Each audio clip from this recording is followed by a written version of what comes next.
Guys, I have something to tell you. I quit Warframe for Destiny 2 in 2018, and it was great. Even though Fortuna had just released, I was completely disinterested and burnt out from the game, and so I went looking for something new. Now by this point, it's been years that I heard from the gaming community and the Warframe community alike how bad Destiny, and by that time, Destiny 2 were. From the bad story, That's right, the only substantial cutscene in the game is to simply set up paid DLC. Good luck. If this is not a slap in the face to Bungie fans, I don't know what is. Hey, you remember this girl? Well fought. You're here. Who the fuck are you? I don't even have time to explain why I don't have time to explain. We'll never see her again until the end for a few seconds. To be concluded in expansion 3, 4, the one you pay for, whichever one. to the loot nerfs, to the XP throttling. Basically, everything I've heard was that these games were just outright bad. And so, when I saw that Destiny 2 was being offered for free on Battle.net, I had to see for myself. Naturally, I installed the game and I started playing.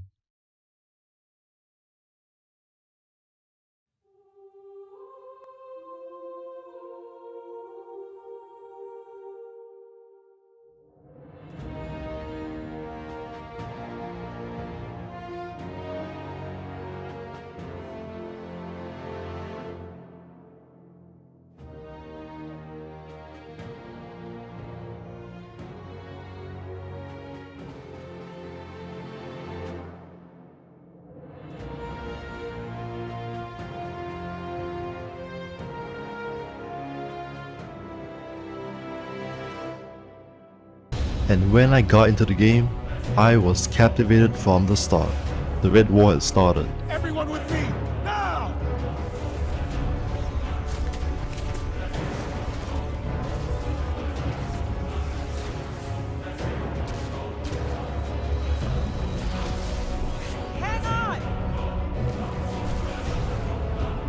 The Guardians had lost their power and were left in shambles. Welcome to a world without light. But eventually, through a miracle, we got our power back and started turning the tide of war. We met various allies and worked together to take down the Cabal. And at the end, we saw a glimpse into the future. I would come to realize it was upcoming content I'd be able to play, but for others before me, it was a look into the future.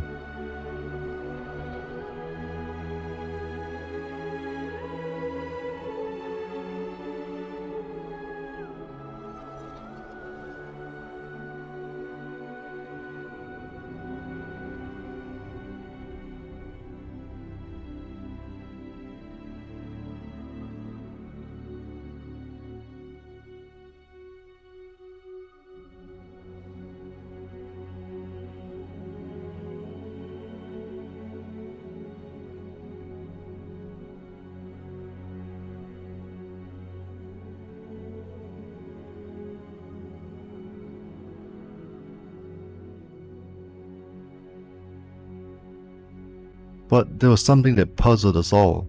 The pyramid ships. We, or at least I, wondered what this eerie sight was.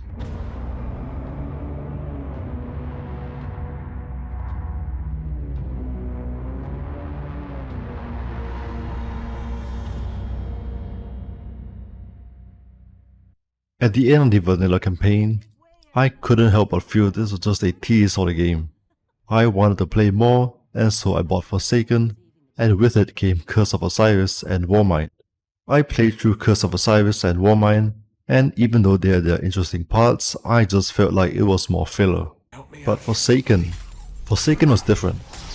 Even though I never knew a lot about Cade 6, I still felt the weight of his death and how motivated I was in getting my revenge. You tell Zavala and Ikora. The Vanguard is the best bet I ever lost. Compared to everything that came before, Forsaken was just on another level. Multiple locations, a new weapon type, a new enemy faction, new supers, subclass paths, an amazing raid, the first I ever did, a dungeon, repeating weekly activities, and an amazing story.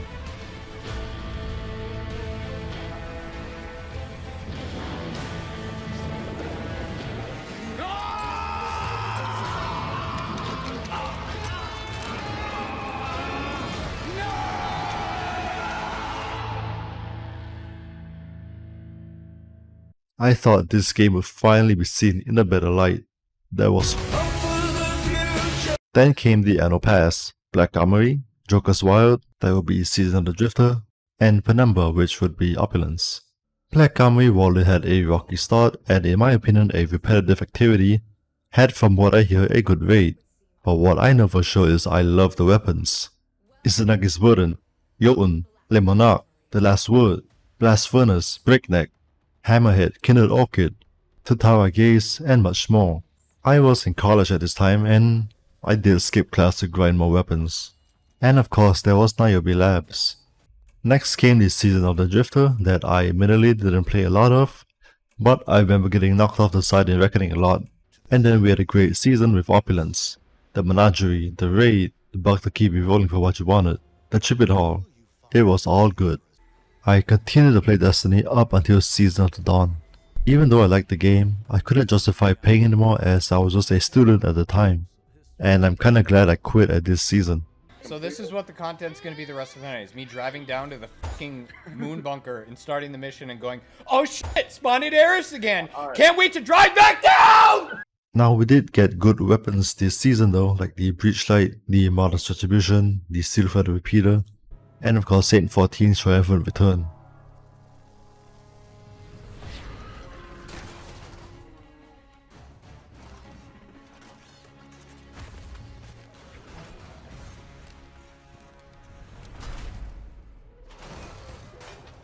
My name is Saint 14.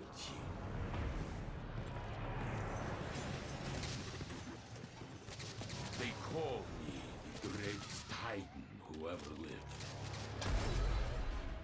But I would be dead if not for you.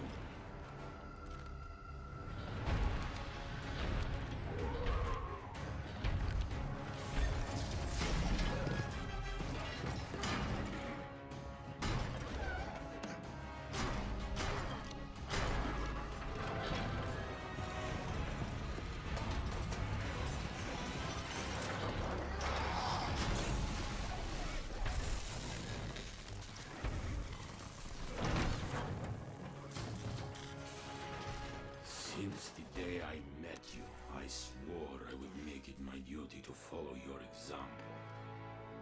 But we also had the mind-numbing corridors of time. I will return briefly for events like the ending of seasons or for stuff like Felwinter's Lie. At the time I thought it was fine since my content stayed and I could just pick up where I left off other than the seasonal power increases. I thought it was fine until all that content I bought would be gone and my old items would be rendered useless. As mentioned, I stopped playing, but I returned in Season of the Lost, and I got hooked again. Since I joined late, I didn't have to wait too long until the Witch Queen launched. This brought with it the legendary campaign and good story. I guess it's not hard to beat Shadowkeep and Beyond Light though. Finally I thought, Destiny was back on track again. Hope for the future. The subsequent seasons were fine, except the terrible Season of Plunder. But Season of the Seraph was a seasonal game changer. It had a great story and a great emotional end.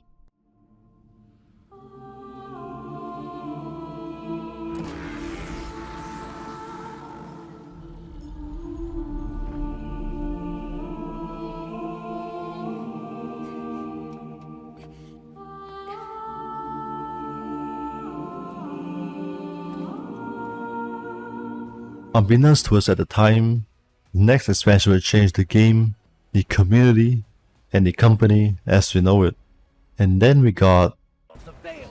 The veil. The veil. The veil. The veil. The veil? The radial mass. The veil. The radial mass. The veil. The radial mass. The radial mass. The radial mass. The radial mass. The radial mass. The radial mass. The radial mass. The veil. The radial mass. The radial mass. The radial mass. The radial mass. The radial mass. The veil. This was the point when I and many others lost a lot of faith in Destiny and Bungie. But I was actually still hopeful. The seasons other than Defiance were good.